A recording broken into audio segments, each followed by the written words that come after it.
Hi everyone, welcome to our YouTube channel technical aviator. आज का जो हमारा टॉपिक है वो है evaluation. Test flight report prepare करने के बाद क्या इवैल्यूएशन करना है। अभी तक हमने देखा कि टेस्ट फ्लाइट कैरी आउट करने के लिए सर्कमस्टेंसेस क्या है, उसके बाद में फ्लाइट टेस्ट रिपोर्ट कैसे प्रिपेयर किया जाता है, ड्यूरिंग फ्लाइट टेस्ट क्या क्या क्या प्रोसीजर ऑब्जर्व किए जाते हैं, कौन कौन सा डेटा ऑब्जर्व किया जाता है, उसके बाद में फ्लाइट टेस्ट रिपोर्ट कैसे प्रिपेयर किया जाता है।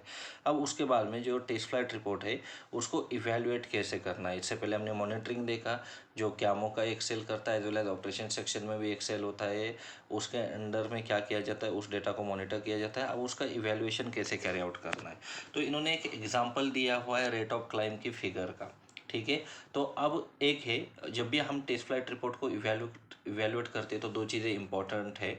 एक है आपका जो एक्सपेक्टेड परफॉर्मेंस है, ओके, जो मैन्युफैक्चरर देगा हमें डिफरेंट मैनुअल्स में, और दूसरा है हम कौन सा एक्चुअल परफॉर्मेंस क्या ऑब्जर्व कर रहे हैं ड्यूरिंग द टेस्ट फ्लाइट, वो है। अब इन दोनों को हम इवैल्यूएट कैसे करेंगे, इवैल्यूएशन कैसे कैरी आउट करना है, वो अभी हम देखते हैं।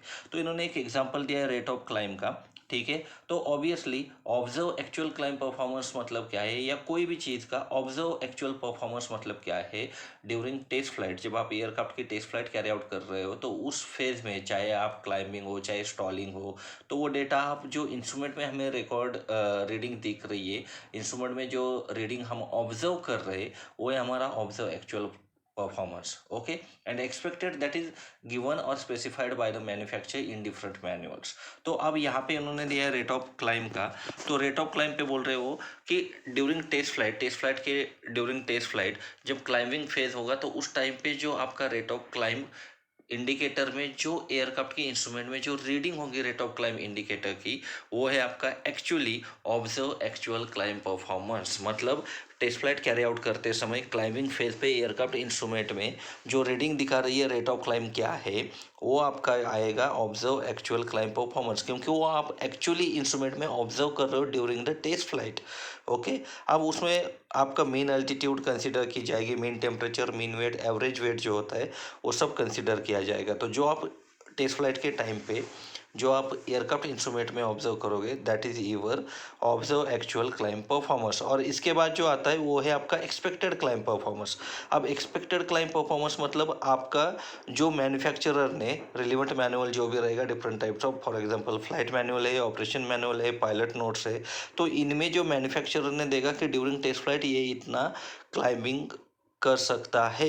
ठीक है, तो वो क्लाइंबिंग कैसे इन टर्म्स ऑफ फीट पर मिनट होगा, तो वो कैसे कितना क्लाइंबिंग कर सकता है उस टाइम पे, that is the expected climb performance. Okay, this is the difference between expected and observe actual performance. Okay, expected performance is given by the or specified by the manufacturer in different type of manuals, and observe actual performance means you have observed actually in aircraft instrument and reading in aircraft instrument during that particular phase of the test flight, तो उसे हम बोलेंगे observe actual performance. उसके बाद में अगर मान लो observe actual climb performance, TC holder कौन है, टाइप सर्टिफिकेट होल्डर मैन्युफैक्चरर है।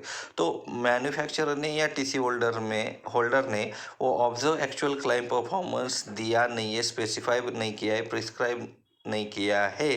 ठीक है, तो वो कितना होना चाहिए, वैसे तो उसने जो भी लिमिट स्पेसिफाई की है उसी लिमिट में होना चाहिए, लेकिन अगर मैन्युफैक्चरर ने या टीसी होल्डर ने वो लिमिट स्पेसिफाई नहीं की है तो कितना होना चाहिए, the climb performance shall not be lower by more than 3%। ये इंपॉर्टेंट है, ये क्वेश्चन भी आता है।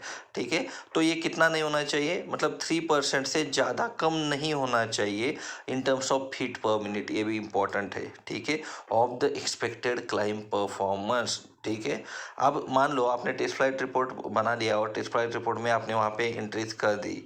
ठीक है, तो अब इवैल्यूएशन का क्या है, अगर मान लो टीसी होल्डर ने नहीं दिया है, अगर टीसी होल्डर ने दिया है तो उस लिमिट में आप देखोगे कि जो आपका ऑब्जर्व एक्चुअल क्लाइंब परफॉर्मेंस है और एक्सपेक्टेड क्लाइंब परफॉर्मेंस है, तो आप दोनों को इवैल्यूएट करोगे। उस टाइम पे अगर मैन्युफैक्चरर ने या टीसी होल्डर ने स्पेसिफाई किया है तो आप उससे इवैल्यूएट करोगे, अगर नहीं दिया है तो आपको फिर इवैल्यूएट कैसे करना है कि जो आपका एक्सपेक्टेड क्लाइंब परफॉर्मेंस है उससे 3% से ज़्यादा कम नहीं होना चाहिए।